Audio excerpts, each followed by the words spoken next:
So my name is David Bermudez, and this is my testimony.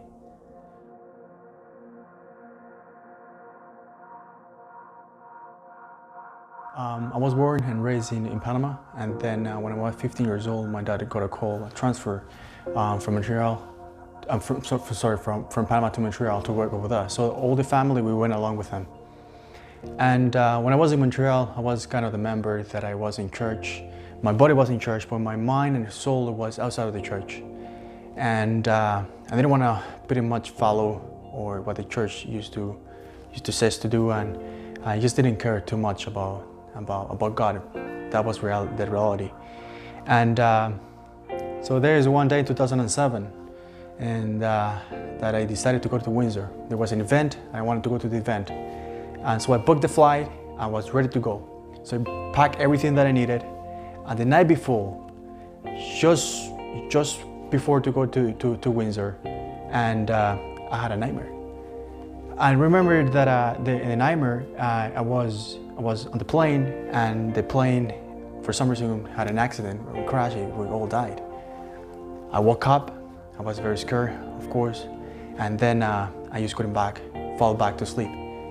So I went and I woke up my dad, and I was telling my dad about this nightmare, and I didn't know what to do. I was kind of scared, right? And my dad is like, "Don't worry about it. This is just pretty much as a result of the stress. So everything's gonna be fine. Don't worry about it. Go back to sleep, and tomorrow you will fly to Windsor, Ontario." I went back to bed, but I couldn't fall asleep. And then I had this need. It's like when you're thirsty and you need to drink water, but it was the same thing, but I needed to pray. I needed to pray because something maybe was going to happen. So I started praying, but I just couldn't fall asleep at all. I went to the airport, and I was about to take the plane, and I remember before leaving my house, I remember that I hugged my parents, it was the last time I was going to see them.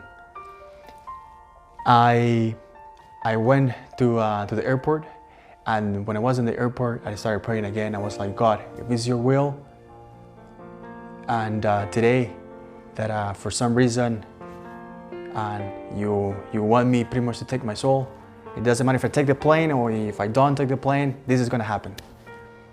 But if you will, that you see a purpose in me, you do a miracle. But I'm gonna take this plane."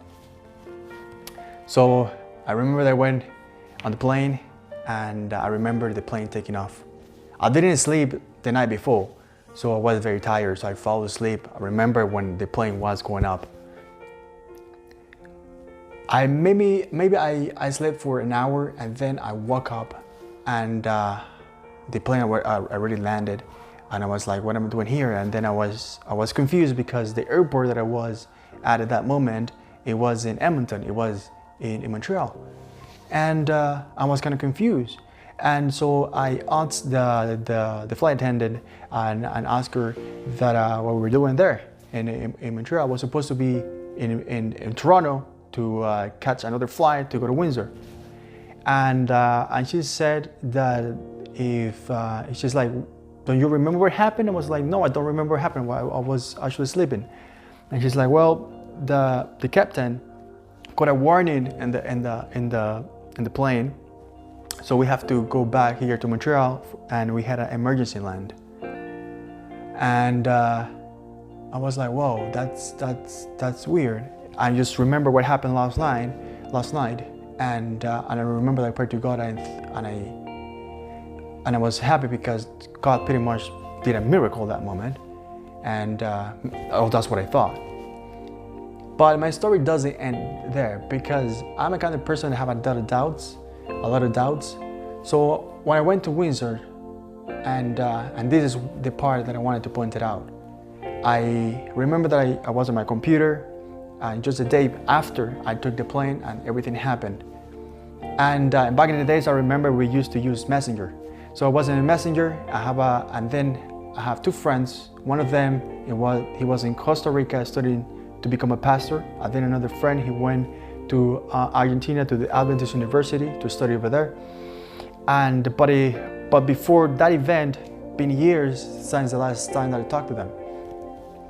And so one of them sent me a message just the day after, or 2 days after of this event, and he said, David, for some reason, I know that we haven't talked for a while, but for some reason, it was around maybe 2 or 3 o'clock in the morning. I just woke up from nowhere. I just had this need to pray for you. I have no idea why.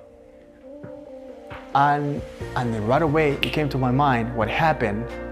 And then he's like, my other friend Moses, he said he got in touch with him, and the same day, almost at the same time, and he got the need to pray for me.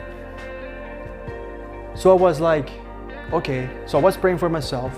Then another friend was praying for me, and in Argentina, the same day, almost at the same time, and another friend was praying for me in Costa Rica, almost the same time, but the same day. I was like, this can't be just a product of chances or luck or anything like that. It has to be a miracle. It has to be something because it's connected. It's just not one person, but it's three different people in 3 different countries almost at the same time, praying for the same purpose, pretty much. And then I realized that day that I was like Jonah. Jonah, he was pretty much just running away from God. And when his life was pretty much at the border or the line, is when he claimed to God. And that's exactly what happened to me. Now I realize, just like Jonah, that I need to actually work for God. And this is what I'm trying to do now. I'm trying to pretty much to help God with the church. And I knew at that moment that the devil knew what is my purpose, and he wanted to stop it. So the devil, at the end of the day, he knows what is your purpose, and he will do everything to stop it. Don't let that happen. Always, always, always go back to God and ask him what is his will with you. And believe me, he's going to help you out, and you will be more than happy working for God. This is my testimony.